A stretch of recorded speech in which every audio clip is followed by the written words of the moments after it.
We fail to see the weight in who we are as individuals, not understanding that you as an individual can build a family.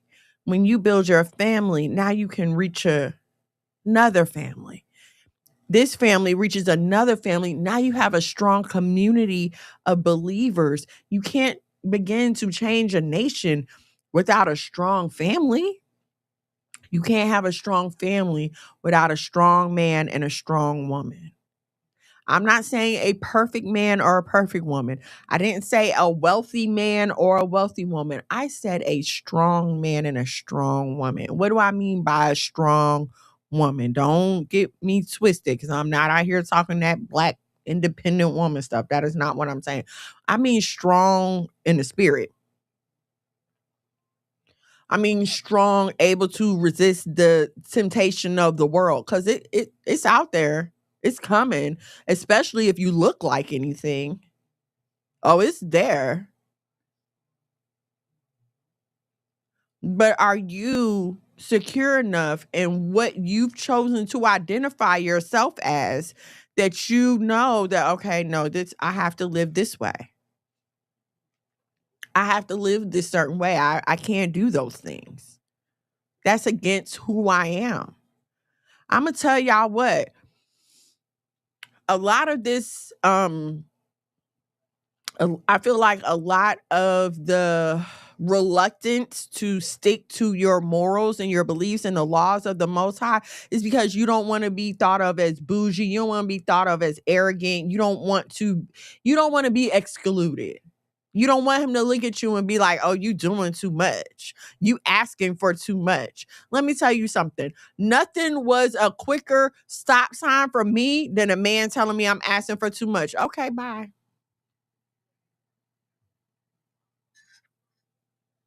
Because I'm not asking for too much. I'm just asking for too much from you. I'm not asking for too much. You just don't have the capacity to give me what I'm asking for. Cool. It's not my job to dumb myself down to make up for your shortcomings. But that's what we continuously do. And it's not even just with men. We do it with other women too. When you're just lonely and you want a friend. And you know she ain't on her stuff like talking about, but oh well, I just need a friend. Stop rejecting God's seclusion. It's not meant to punish you. It's meant to grow you. I don't understand people that don't like being alone. I don't. I don't get me wrong. I love my family. If I have to be around anybody, I want to be around my husband. That's my best friend. Like I don't want to go anywhere without him. Okay. I don't know what y'all be on. I don't need no girl trips. Why I want to be somewhere without my husband? That's crazy. Right? I also enjoy the moments that I get to myself. It's just time for me to be, time to breathe. I ain't got to worry about nothing and nobody right now. I can just be myself. And let me tell y'all something. A lot of y'all single sisters are rushing into marriage, not understanding what it is going to require of you if you intend to have a good and healthy marriage. You have to give 1,000% of yourself in a marriage. Everybody want to talk about 50-50. No, it's 1,000. It takes two whole individuals. And then what happens during the process of a marriage, or the way I picture it, you mold and change yourselves to become one. You conform to each other to become one. Ladies, I'm going to tell you this, and I've said it before, but I feel like I should say it again. You need to know what you're agreeing to conform and mold and to become one with. That's something y'all don't check before you get married, because you be all hot in the pants talking about, well, it's better to marry than to burn. Is that the kind of life that you want? If you come and tell me, well, it's better to marry than to burn, I'm going to assume that you was just so freaking hot in the pants that you had to take this man and you didn't really want to. But I'm just so hot in the pants, Slow them pants down. Cool them pants off. Cool it off.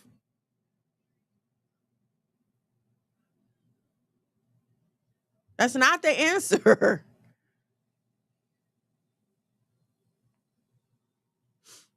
If you say you're a woman of God,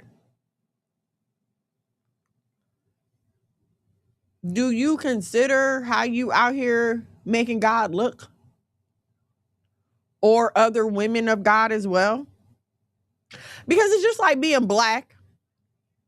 You know, if one of us do something, all of us get labeled with it. Or there go them blacks again. There they go acting up. Or you'll see it under the Facebook post. Oh, it's the usual suspects. Here they go again. Or it's them again. They always. It's never, look at this one black man. Look at what he did. It's never that. It's always them, them, them. You do the same thing to us when you walk out here identifying yourself as a Christian. Especially considering the temperament of the world toward Christianity right now. You have Bible-based Christianity having to fight with American nationalist Christianity and all other branches of Christianity. Whoever wants to call himself that, the KKK consider themselves Christians.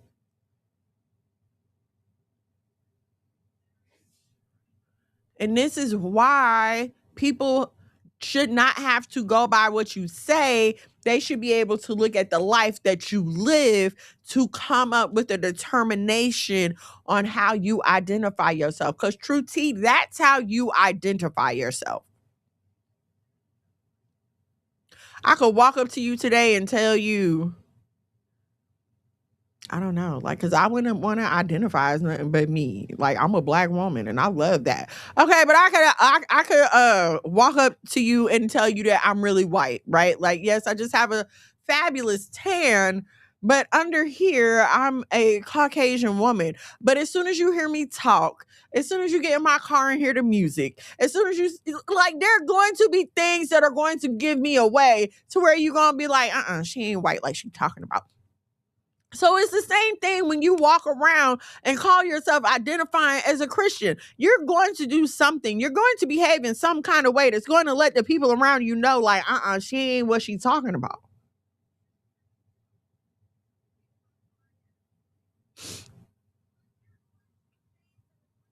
More importantly for you, though,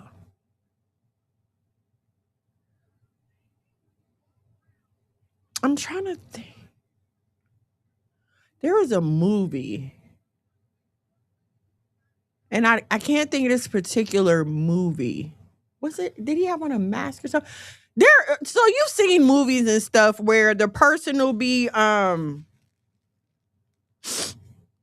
like, if you ever seen a movie where a person was playing like they were somebody else, or like one person died and another person was acting like they were that person. And I've seen a movie like this recently. I just cannot picture it in my head.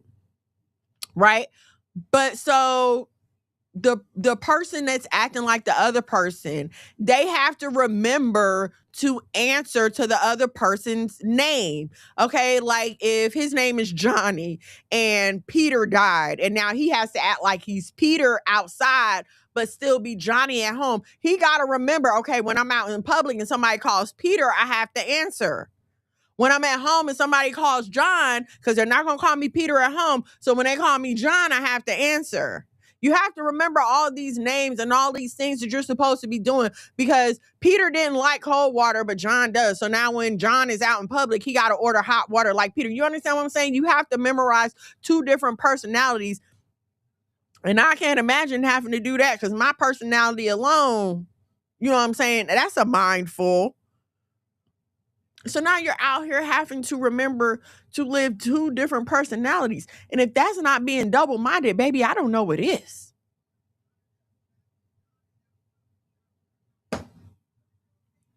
You're out here calling yourself a Christian as if the old man has passed away. You want to walk outside dressed as the new man, right? You want us to, because you're a trans Christian, So you want us to, when you outside, see the new man, just like a drag queen. They walking around their house, 5 o'clock shadow, a bald head, hairy as heck, and everything else, all big and manly. But because he came outside in some lipstick and a wig, he want us to acknowledge him as a woman. And that's how ridiculous you look when you feel like that when you want us to, when it's convenient for you, now we can identify you as a Christian. Now you want to be one of us. But when your other friends are around, or you having a bad day, or you just feeling off, now you want to resort back to the old man. It don't work like that. You can't be the old man and the new man at the same time. You have to choose one. You cannot live both in the past and in the present at the same time. Narrow is the path to righteousness. It's not wide, it's not welcoming, it's not a universal acceptance. It's none of that. It is a very narrow path that requires allegiance to the creator of the universe and his word in the name of his son.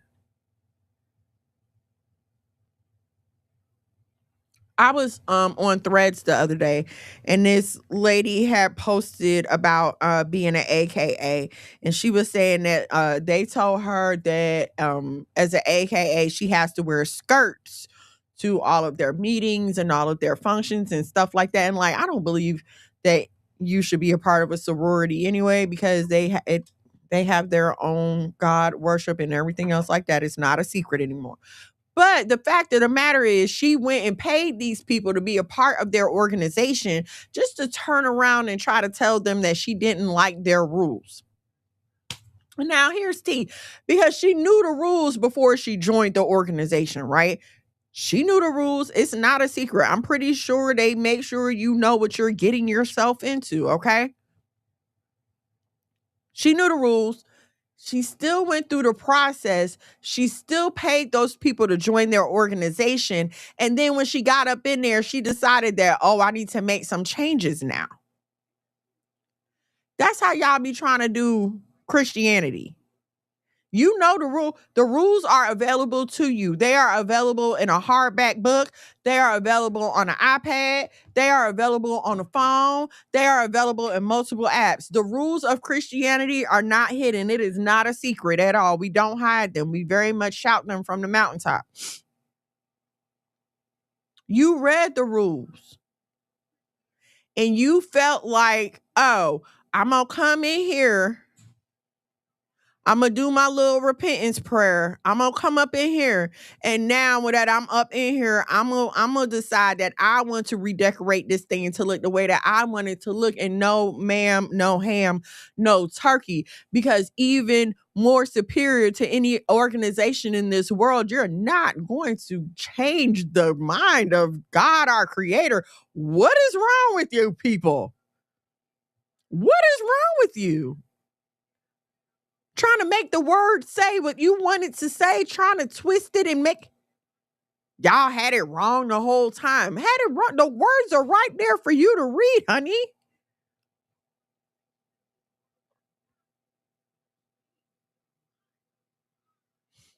You cannot be lukewarm. That is the worst thing to be. When my husband and I were dating, he was telling me a story about something. I don't remember. I remember what the story is about.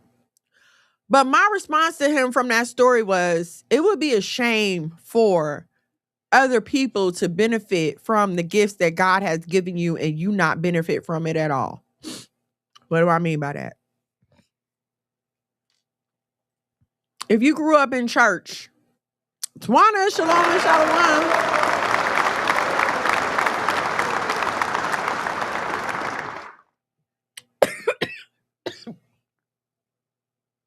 Excuse me, y'all.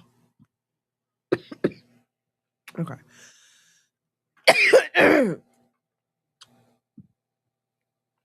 Excuse me. All right.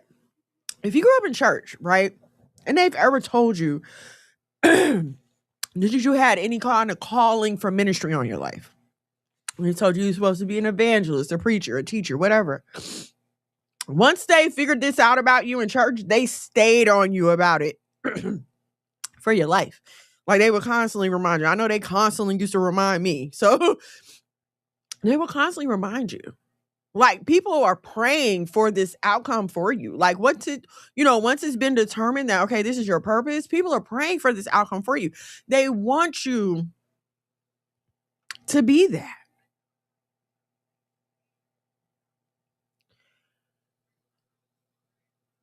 You can fight that all you want to.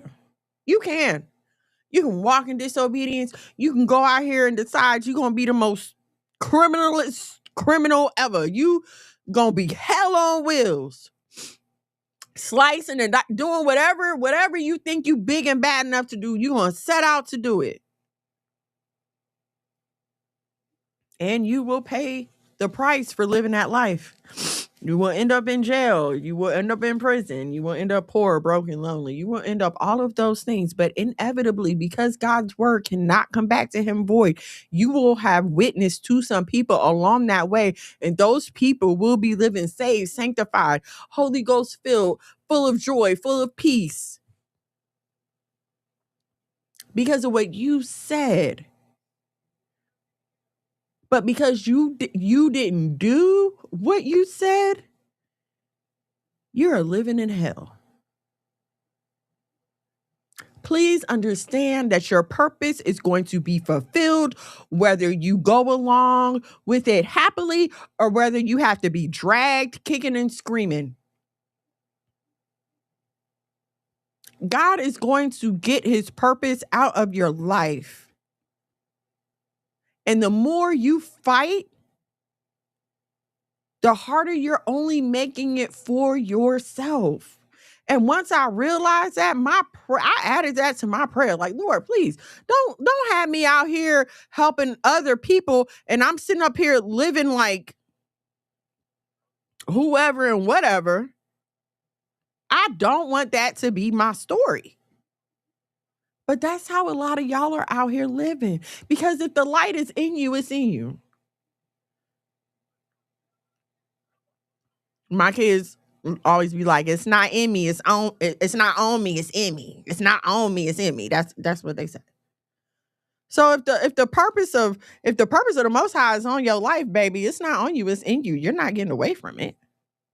I'm sorry to tell you that. Before I formed you in your mother's womb, I knew you and called you a prophet to the nations. Do you think that only applies to Jeremiah? You wanted to apply when you want to talk about promising a good future. That's when you want God to know you. You want God to know you when it's time for the riches and the wealth and the cars and the houses and the land and the boats and the clothes and the hoes. That's when you want God to remember you. But when it comes time to carry out that purpose on your life, when it comes time to lift him up, when it comes time to use your voice for his glory, then all of a sudden you leave me alone. I don't want to do it. No. Can you just forget that you ever...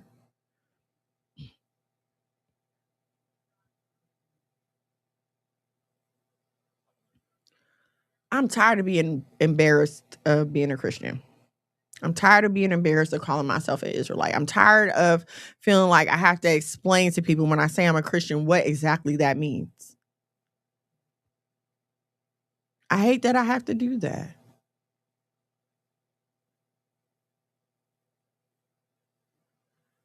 I hate that my sisters are constantly tried when they try to live right. I hate that they can't get the respect that they deserve. If you're not going to be a woman of God 24/7, stop calling yourself a woman of God.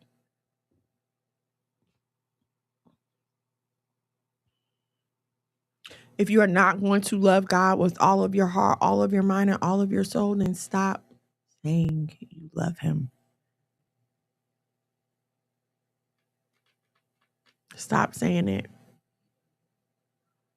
because you don't. If my husband was out here not paying the bills, treating me bad, neglecting me, not talking to me, wasn't spending no time with me, was out here in other women's faces, and he sat in my face and told me he loved me, I would tell him, you're lying. You don't love me. Your actions do not line up with that of a person who loves me. The man who loves me wants to be in my presence. He wants to be with me as much as he can. He's checking on me. He's concerned about me. He's going to make sure I'm safe. He's going to make sure I'm secure. He's going to make sure I'm taken care of. You're not doing any of those things. So when you tell me you love me, that is a lie. But if I was to tell you that that same principle applies to God, y'all would be telling me, oh, you're taking it too far. How are you going to tell me that? I'm just telling you what the Bible says. Miss Mono didn't say that. I might have repeated it, but I can tell you, I can show you. I can show you. I didn't make it up. Something that gets frustrating about being older is that we've cut through all the BS. I've cut through a lot of the BS and the rigmarole and the extra reasoning and the extra explaining. I have come to realize that some things in life are just because they are. Some things are just because they are. We did not have a hand in creating the heavens or the earth at all. So who are we then to look at the Most High and tell him, well, I don't like the way you did that, and I think you need to change it. I don't like this rule. I don't like this law. I think it needs to be changed.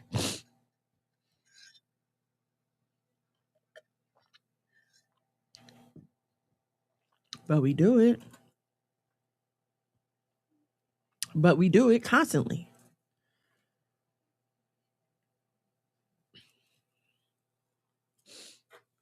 I don't like to preach messages or teach messages or talk about messages of doom and gloom and destruction is heading for you and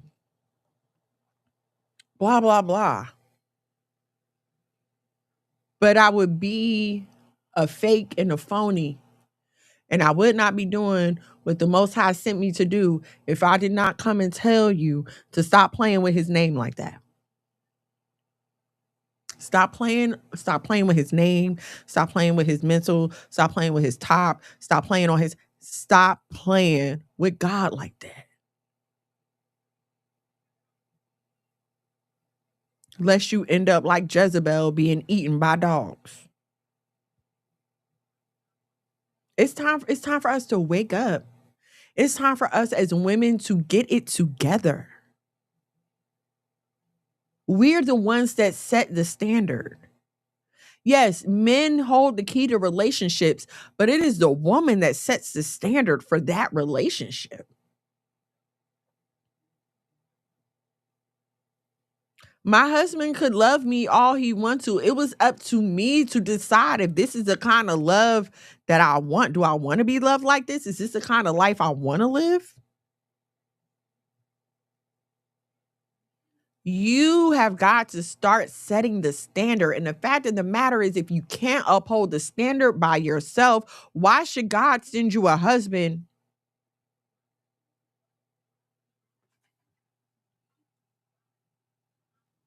Why?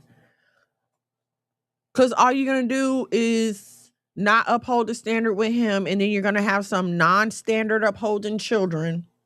And then when the police have shot your child or your child end up in jail somewhere, you're going to want to know, well, why? What happened? Where's the standard? And I'm not saying that any parent is perfect or any parent has one up on the other, but train up a child in the way he should go. A son left to himself is a shame to his mother. The Bible even talks about if your daughter seems to be a little carefree, yeah, you need to spend a little more time watching that one. It's in the Bible. But you refuse to acknowledge the Bible. You refuse to acknowledge all the words in the Bible. The only word you want to flip over is John 3:16 and anything that talks about love. And what's that? In the beginning was the word, and the word was God, and the word was with God. You cool with that? You cool with that? You cool with the Lord is my shepherd, I shall not want? You're cool with that? But did you read the part in Psalms where it talks about a strange woman and how she's never in her house? And did you relate that to how you always talk about, we outside tonight? It said in the Bible that you would be outside. It's in there.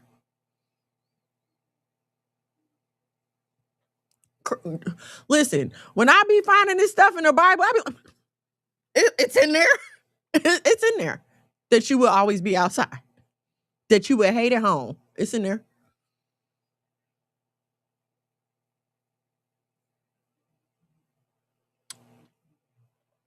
When you ever seen a loaf of bread get moldy? And I know bread don't mold no more like it used to. So, ooh, child, if you buying like regular bread out the grocery store, you probably ain't seen none mold in a while. But if you were able to get some fresh bread, and you see after a couple of days it starts molding, right?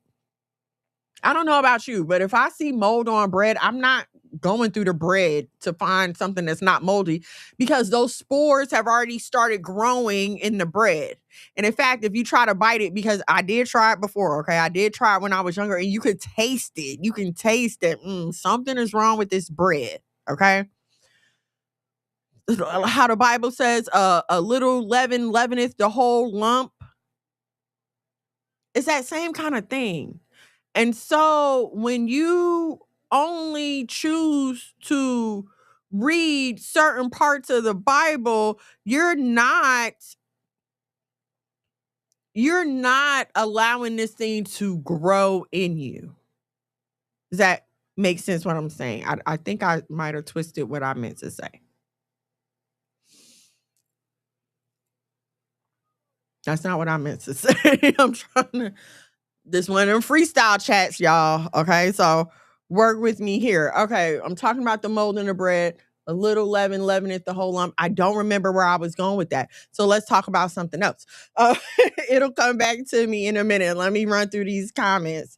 Hey, y'all, it happens. He that says, I know it's him and keepeth not his commandments is a liar and the truth is not in him. Okay, there you go. I ain't have to call you a liar. It's right there. Thank you. Thank you. Thank you. That's why people run from the truth. Some don't want to hear the God-given truth that's in the word. They don't. They don't. And so here's another thing I wanted to say too. If you do decide to tighten up, or if you're already like in a season in your life where it seems like everybody's leaving you when you're trying to live righteously, they are not rejecting you. They're not rejecting you. Okay. This is something I had to work on, understanding myself. They're not rejecting you. If you're speaking the truth and you're coming in truth and love, let me say that love, because you got to have the knowledge, but you also have to have the fruit of the spirit. Okay. What does it say? Season your speech with salt. Okay. So if you're coming in this wise and people are still rejecting you, it's not you they're rejecting. It's the truth of the word that they're rejecting. Okay. So don't take it personal. There's nothing wrong with you. It's not you. There's nothing you can do to change what they're going through spiritually. It's just your job to be on the side of right. Okay. It takes much. Yeah, it does take a lot of work to transform your life. Repentance is just the first step. I know a lot of times it gets broken down to us like, oh, all we have to do is say we're sorry and keep on going, right?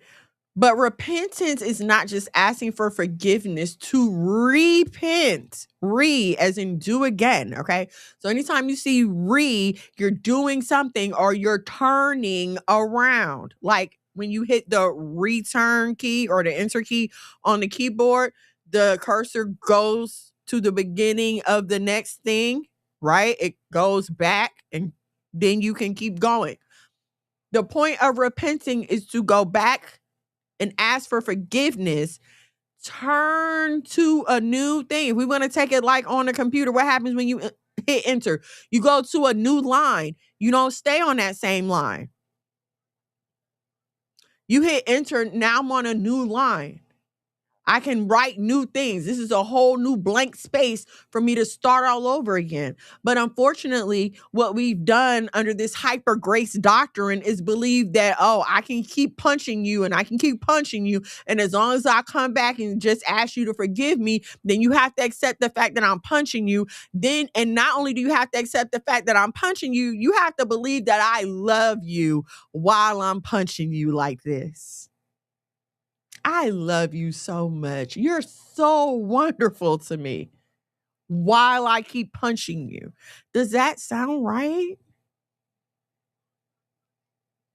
And while some of y'all might say no, I need you to examine how you're doing that in y'all lives, because some of y'all are in some abusive relationships. So you might be saying it doesn't sound right, but the way you're living like it sounds right. Just a little sidebar. But if I tell my husband that I don't like petunias and he keeps bringing me petunias, well, now I'm starting to feel like you don't like me because I told you that this is not what I want, but you keep giving me what I don't want. Are you doing this on purpose? Are you trying to piss me off?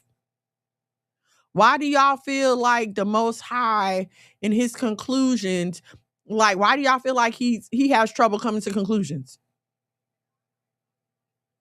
Do you feel like he don't know what that 2 + 2 is for? Why are y'all treating him like he's slow? And see, this is the problem because our relationship with the Most High is meant to, um, our earthly relationships, our earthly relationships are meant to mirror our relationship with the Most High to help us understand him more, right? Like how it compares his relationship with us to a parent and a child, or even a husband and a wife. So these relationships are meant to give us more insight into the Most High and our relationship with him. And so if you know that there are things that you would not do or principles that you would not carry out in your earthly relationships, why is it okay for you to do it to the Most High? Why is that okay?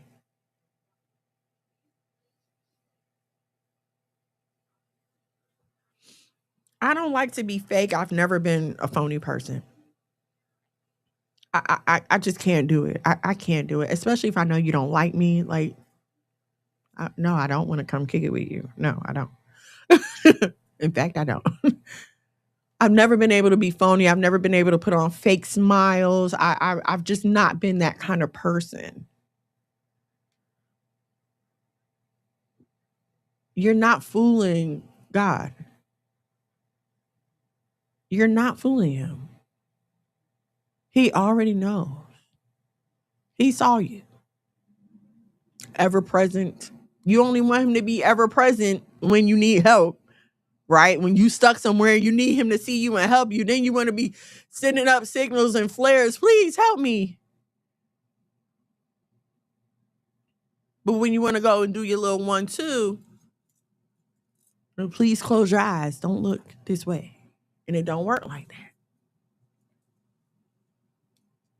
You want him to be all knowing when it's an issue that's bothering you and you just still can't find the words to articulate that feeling and you're in prayer. You want him to know, you want him to be all knowing then, don't you? Until you out doing something you ain't got no business doing. And then it's like, oh no, just don't, no. Turn your head. Don't look. You don't have to know about this.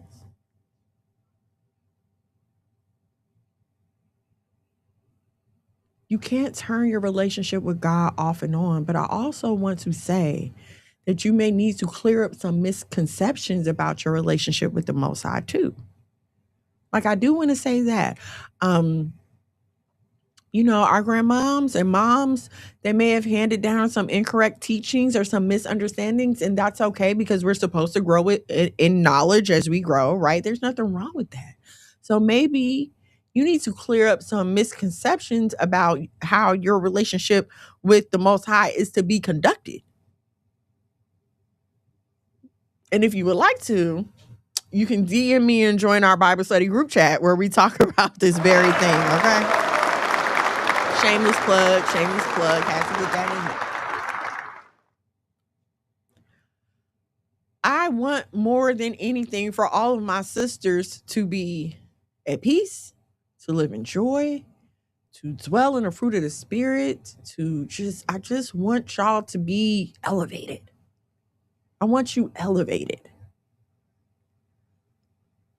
But you cannot come to the Creator for elevation and think that you're going to take some other ingredients and add it to his recipe and still get the same result. Okay? My mom taught me how to make this delicious pecan glazed something. No, it's a brown sugar pound cake. I think that's what it's called, brown sugar pound cake. But when I tell you this cake is so good, like we banned her from bringing that cake to our house because it always gets eaten. But somehow it would always get over here. But anyway, my mom taught me how to make this cake, right? Delicious. But now if I go over there and try to take some of her stuff away, right? Because I don't like the fact that I can't murder. You know what I'm saying? Like, somebody gets on my nerves. You mean to tell me I can't take them out? I don't like that. So we're going to take this out of here. You mean to tell me that I have to be kind to all people as long as okay, we're going to take that out of here. And yeah, I may not want to dress modest. So we're going to take that out. And so I do want to be able to expose myself as much as I want to. So we're going to put a little bit of that in here. And boo with all this patriarchy, I would like a little more female control. So I'm going to add some feminism to it. And now you have changed the whole cake. It does not taste the same. It does not look the same. It is something totally different. And it is something that other people who have made that same cake no longer recognize. Because you changed the cake. I got the cake and everybody else's cake looks the same but yours. Why?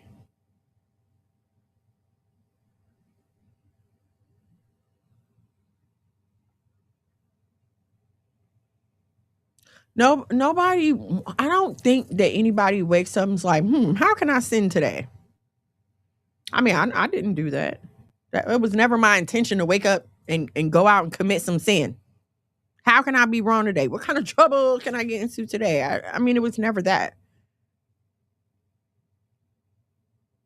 And this is why it is important to stay within the boundaries of the law, because your intention may be to do good. Even Paul said, when I go to do good, there's evil right there. It's like when you open the refrigerator, there's an apple, but also there are cookies. Okay? The good is the apple. The evil is the cookies. They right there. It's up to you which one you're going to choose, right? But so if your spirit is already in the habit of choosing good, or you've already decided and determined and intentioned for your day that you're going to choose good, then you're more likely to choose the good. I'm not saying you're going to get it right every time. Yes, we trip and fall, we have mistakes, but you are more likely and you will continue to increase in the habit of choosing the good. But if you're not conditioning yourself to look for the good or to want the good, then you're continuously going to avoid it. It's just like when you're picking, say you get out of a relationship, right? And it might have been a crazy relationship. And then here comes somebody else. They're displaying some of the same characteristics of the last relationship that you tried to get away from, right? And you would think Like us sitting here would think there's no way that you will fall for the same type of stuff again. But the fact of the matter is you got so comfortable with that spirit in that last situation that you would find comfort in that if you have not equipped yourself to find the good. You'll find comfort in that because this is what you're used to.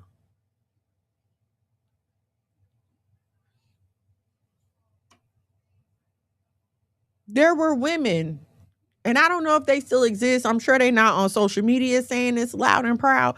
But back in my day, my mama and her sisters and her friends and them would tell stories of women that said if they man don't beat them, he don't love them. They would say that. If your man don't beat you, he don't love you. He not jealous enough. He don't care enough. Don't that sound crazy? But they learned to associate getting beat with being loved. And so now that's what they look for as a sign of love.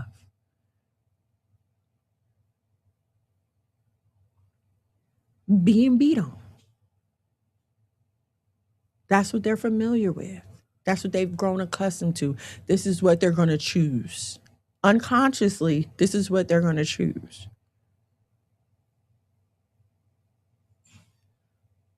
You have got to I just shared that verse today. I believe it's 2 Corinthians 10:5. Bring your thoughts into the subjection of the obedience of Christ. You have to work at it every day. It's not a one time, oh, we got it kind of thing. Where is it? Because I talk about this scripture all the time. Casting down imaginations and every high thing that exalted itself against the knowledge of God and bringing it into captivity every thought to the obedience of Christ. 2 Corinthians 10:5. Bring them thoughts into obedience. You don't create every thought that you have. You don't, dude. You don't. You're walking around, there are sounds all day. You're thinking about other things. The only way to retrain your mind is when them thoughts pop up. Nope. What the words say about that? Nope. We know better than that. We're not doing that.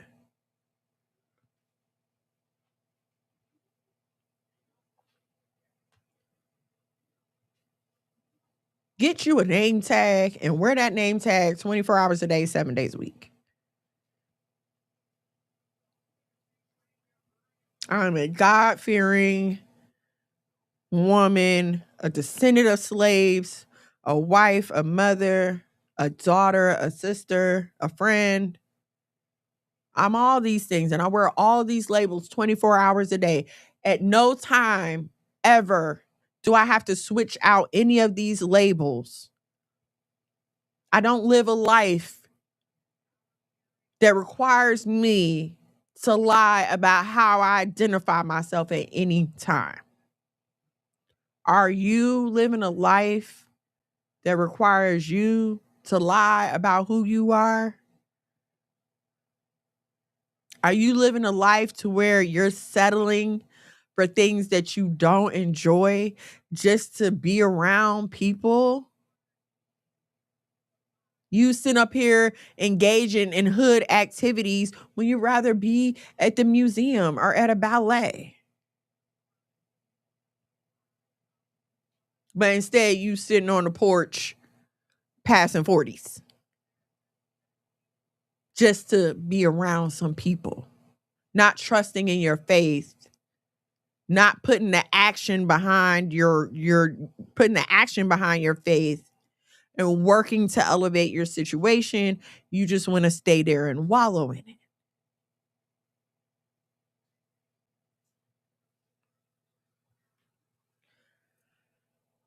The world is still turning, okay? I know it can be scary, right? Especially, when you're a student of end time prophecy and you see what's going on And a lot of times when you hear people talk, they'll be like, okay, this is it. This is this prophecy coming forth. This is that prophecy coming forth. I'm not saying that that's not what's going on, but the Bible talks about how people will still be marrying and giving in marriage and carrying on until the day of the Lord. Okay. So what I don't want you to do, I don't want you to be caught up in fear and like suspense and like, oh no, the world is coming to an end. I better not. You better keep going until you can't anymore. If it's your intention to educate yourself, go educate yourself. If it's your intention to look for a better job, look for a better job. Nobody knows the day or the hour. Not even Christ himself knows the hour of his return.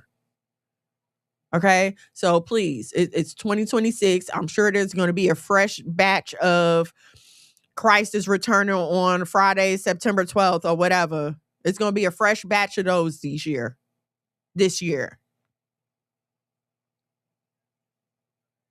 Don't fall for it. Okay? Don't fall for it. Pick your identity. Choose ye this day who ye will serve. How long will you be caught between two opinions? You're going to love one and hate the other. Why? Because love and hate are action words. I show you with my actions how I feel about you.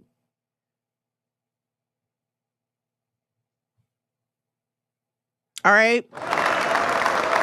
I hope something I said was helpful. Like, I hope got the point home to y'all. I hope something I said was helpful, whether you're listening live or on the replay. Thank you so much for hanging out with me this evening. Y'all, I hope, it seems like this storm gonna be everywhere, at least in the eastern half of the country. So if that applies to you, please be safe. Please be warm. Make sure you have enough food stocked up. Get your flashlights, candles, blankets, all that good stuff. If y'all ain't never had to survive without heat before, it's quite an experience. Everybody get in one room. Keep that door closed. Get you some plastic or some window, plastic or a blanket, a thick blanket to put over the windows. Put you a towel under the door jamb there and stay in that room. Stay in that room and let the heat grow in that room. I'm definitely praying for all of you guys. I hope that this storm is not as bad as they say it's going to be. And please don't let the power go out, Lord. Please. If I got to be stuck in the house, I need some electricity. You know what I'm saying? All right, y'all. I don't know what's coming up next with my husband. I'm trying to get him back here in front of y'all again pretty soon. We were supposed to be having a Sabbath event, but because of the storm, we are not. So we will be at home. But I will keep y'all posted on things we have next. We are working on F3. We are working on a location for Shabbat services next month. We thought we had a place, but they are totally booked up for like the next few months. I think he said until like May. So back to the drawing board. We are looking for a place. So please be praying for us that something comes through. F3 will be July 4th weekend. I know I had told some of y'all that I wasn't sure, that I had to check. F3 will be on July 4th weekend. So go ahead and put in for your vacation days and all that good stuff. I cannot wait to see you all here in Atlanta. If you would like to be helpful to this ministry, please, you can donate right here. Cash App. Look, here I am over here. Cash App $ the House of Mono. Or you can support my content at Miss Mono's World. Like, share, subscribe, comment, all that good stuff wherever you have to do. Thank you so much for hanging out with me this evening. Again, I hope something that I said was helpful to you, whether you're listening live or on the replay. I will see you right back here, Lord willing, same black time, same black station, YouTube at Monologue McGad, Thursday night, 8 o'clock. I love you so much. Shalom, shalom, and good night. Oh, that was the wrong one. My bad. Here y'all go. Doing gang things. Mono. Living super clean. That it came on. One time for my king doing king things. Mom these hoes cause he know he got a good thing. Tune in to Why Boaz Don't Want Your Ass with your host, Miss Mono. Shalom and shalom, sisters and cousins and praise the Lord, saints. It's your favorite housewife, Miss Mono. Every Thursday from 8 to 10 p.m. Live on YouTube at Miss Mono's World and Monologue Magad. Now also available on Messiah TV on Roku and Fire Stick. Why Boaz don't want your ass. Don't miss it.